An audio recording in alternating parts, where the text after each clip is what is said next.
Ang video na ito ay tungkol sa wika at sikolohiya, partikular sa wika at sikolohiyang Pilipino. Dahil napakalawak ng saklaw ng mga paksang ito, ay pangkalahatang ideya lamang ang may tatalakay ko rito. Pero kung tutuusin, ang pinakapinupunto lang naman talaga nito ay ang pagsasalamin ng wika sa Weltanschauung ng mga taong nagsasalita nito. Ang Weltanschauung ay salitang Aleman na ang pinakamalapit na katumbas ay ang salitang Ingles na worldview. Sa pamamagitan ng wika, sa parehong verbal at di-verbal na paraan, ay nagkakaroon tayo ng kaalaman sa kultura at kamalayan ng isang komunidad. Tingnan natin ang konsepto ng emosyon. Bagamat ang tingin ng nakararami ay universal at walang partikularidad ang emosyon, malaking bahagi pa rin ang ginagampanan ng kultura rito. Halimbawa, sa mga Hapones, sinasabing hindi sila sanay sa pagpapamalas ng kanilang damdamin sa publiko. Kaya papanatilihin nila ang kanilang hinahon habang nasa labas. Kaugnay nito, higit silang inaasahang ngumiti sa publiko kapag nakadarama ng negatibong emosyon, kagaya ng pagkamatay ng isang kaanak. Pero kung sa atin mo yan ginawa, di ba? Baka sawayin ka pa ng isa mong tita dahil nasa lamay kayo pero ang saya-saya mo. Sa kabilang banda naman, higit na matingkad ang manifestasyon ng galit para sa mga Ugandan ang pag-alis mula sa nakararami at pag-iyak sa halip ng bayolenteng reaksyon o agresyon dahil sa nararamdaman.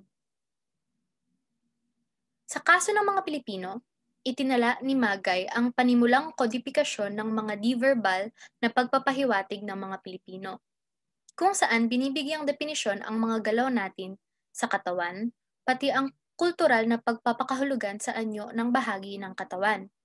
Halimbawa, kapag daw nagkamot ng ulo, ang ibig sabihin ay nahihiya o naiinis, o di kaya ay may hindi ka maintindihan.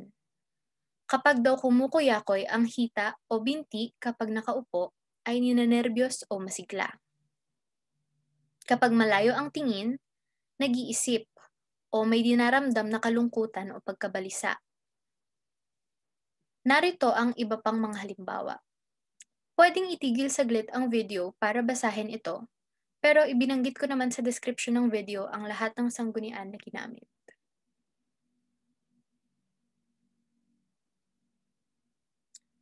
Makikita rin ang papel ng kultura sa emosyon sa mga salitang tumutukoy sa mga emosyon na hindi mo naman maisasalin sa ibang wika. Halimbawa, ang salitang Polako na tęsknić na walang direktang salin sa Ingles. Ang kahulugan nito ay mailulugar sa pagitan ng mga terminong homesick, miss, longing, at nostalgia. Sa atin naman ay meron tayong gigil, tampo, kilig, sama ng loob, at iba pa. Dahil ang wika ay bukal ng diwa, kamalayan, at kaisipan ng tao, magkakaroon talaga ng mga ideyang higit na nasasaklaw ng isang partikular na wika kaysa sa iba. Ang tribong Chewong ng Malaysia ay nalilimitahan sa 8 salitang pandamdamin lamang. Ano ang masasabi nito sa Weltanschauung nila? Ang wikang Malay ay may 230 na terminong tumutukoy sa damdamin at emosyon, samantalang ang mga Chino ay may 750. Ano ang implikasyon nito? Muli tayong mag-focus sa Filipino, partikular sa mga konseptualisasyon natin sa saya. Sa isang pag-aaral ni Jason Petras ay sinuri niya ang ating mga salitang pandamdamin na tumutukoy sa o kaugnay ng saya. Aniya, hindi masasabing parehong-pareho o tahasang salin ang happy sa saya dahil sa nagkakaibang kinapapaloobang kultura at paraan ng paggamit sa mga ito. Ang mga nabanggit niyang salitang may kaugnayan sa saya ay aliw, galak, ligaya, lugod, luwalhati, saya, siya, tuwa, at wili. May maliliit na pinagkakaiba ang mga ito. Halimbawa, lugod lamang ang may depinisyong sigla at pagkahalina sa iba pang nilalang. Ang luwalhati ay binibigyang kahulugang kaligayahang may kaganapan sa ibabaw ng lupa o sukdulang kaligayahan at nalalapit sa depinisyon ng ligaya. Kung ang saya ay pagkatuwa ng marami at pagtatamasa. Ang siya naman ay kasapatan o pagiging sapat. Wili lamang ang binigyang depinisyong pagkaaliw at pagkatuwa sa isang bagay, tao, o pook. Meron din itong depinisyon na kasiyahang tinatamo sa isang pook na tinitirahan o pinagliliwaliwan, na ang ibig ay doon na mamalagi, pati pagkalimot sa ibang bagay dahil sa pinapanood o binabasa. Kapansin-pansin na iba ang salitang ginagamit natin, depende sa kung saan nanggaling ang kasayahang nararanasan, pati ang antas o tindi ng emosyong nararamdaman. Isa sa mga pinakasikat na teorya sa Sikolohiyang Pilipino, ang teorya ng kapwa ni Enriquez. Ayon dito, hindi nararapat na salin ang others sa kapwa tulad ng sinasabi ng karamihan. Dahil kapag sinabing others ay hiwalay sa sarili. Ang kapwa ay ang pagbabahagi ng sarili sa iba. Hindi ito simpleng pag-orient lamang ng sarili sa iba, kung hindi pagkilala ng kaisahan natin. Ito raw ay isa sa mga sentrong pagpapahalaga nating mga Pilipino. Bumuo si Enriquez ng medyo masalimuot na sistema ng mga pagpapahalagang sabi niya ay nagmumula sa kapwa. May 3 level ng pagpapahalaga: surface o pang-ibabaw, core o sentro, at societal o panlipunan. Hindi ko na ipapaliwanag ng buo ang teoryang ito dahil masyado siyang technical, pero talakayin natin ang isa sa mga surface values nito. Isipin niyo ang paggamit natin sa salitang hiya. Hindi ito basta-bastang shame o shyness lamang. Kapag ang isang tao ay walang hiya, malalim na insulto ito sa kanyang katauhan. Bagamat may elemento nga ito ng propriety tulad ng salin dito, hindi pa rin ito buong nailalarawan ng propriety lamang. Halimbawa, kapag niyaya tayo ng kaibigan nating kumain, kunwari sa Jollibee kasama ng kanilang magulang, mahihiya tayo, pero hindi lamang dahil sa propriety kasi wala namang mali sa pagkain sa labas kasama ng iba. Kahit na bayaran mo yung sarili mong order, may hiya pa rin kaakibat yan. Pati kahit gaanong kalapit ka sa mga kaibigan mo o mahal mo sa buhay, kailangan may hiya ka pa ring dala-dala sa mga interaksyon nyo. Isa itong magandang halimbawa sa kung paano naiimpluwensyahan ng psikolohiya natin ang ating wika. Ganito rin sa pakikiramdam. Hindi siya companionship o esteem lang, bagamat parte sila nito. Dahil kapag nakikiramdam ka, sinusubukan mong basahin yung mga kilos ng iba o salita ng iba. Mapapansin nating may elemento ito ng pakikisama sa hindi natin masyadong kilala. At kung lalong hihimayin ang salitang ito, yung parte ng salita na pakiki, makikita nating partisipasyon ito. Lahat kayo nakikiramdam sa isa't isa. Para kang lalong nagiging sensitibo sa kilos at salita nila. Wala itong direktang katumbas sa Ingles. Kaya ano ang masasabing implikasyon nito sa psikolohiya natin, lalo na kung ikukumpara sa psikolohiya ng iba? Ilan pa sa mga konseptong natatangi sa ating kamalayan at sa ating psikolohiya ang paglilihi at usog.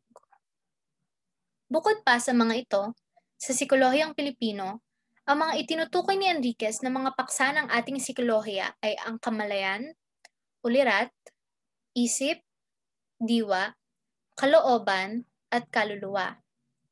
Sinasalamin ng ating wika ang pagbibigay natin ng kahalagahan sa mga konseptong ito. Magandang halimbawa rito ang ating paggamit sa salitang loob o kalooban.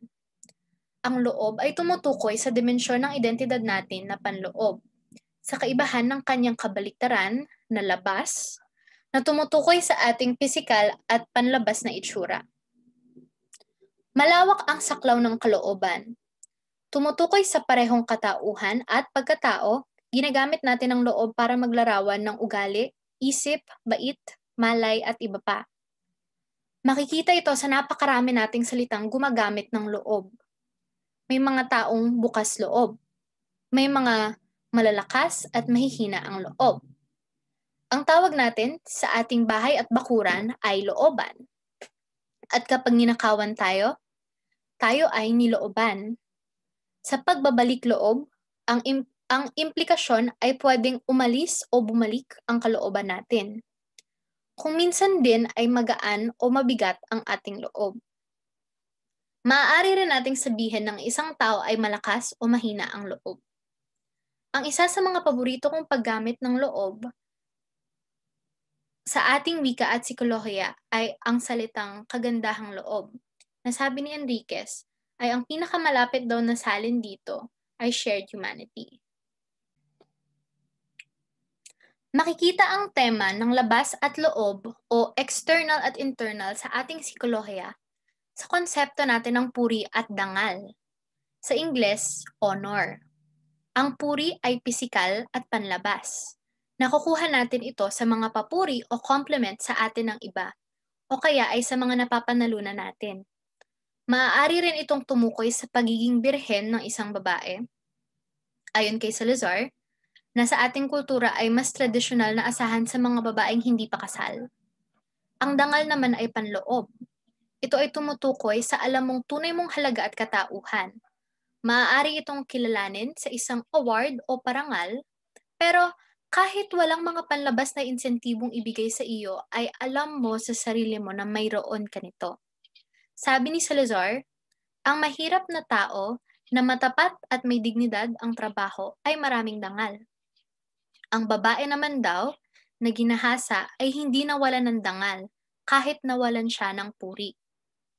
Ang iba pang halimbawa ng ganitong tema ng panlabas at panloob ay ang saya at ligaya, pigil at timpi, dama at damdam. Bilang pagtatapos, mahalagang maalala pa rin natin na hindi porket wala sa ating talasalitaan ay labas na ito sa ating kamalayan. May mga salita rin naman na sa ibang wika, maaari pa rin nating tukuying malay tayo o kaya ay nararanasan pa rin natin. Halimbawa nito ang Weltanschauung. Lahat naman ng bayan at kultura ay may sari-sariling lente kung saan nakikita nila ang mundo. Itong mga natalakay sa video na ito ay hindi naman lahat natatangi sa ating kultura at sa ating sikolohiya lamang.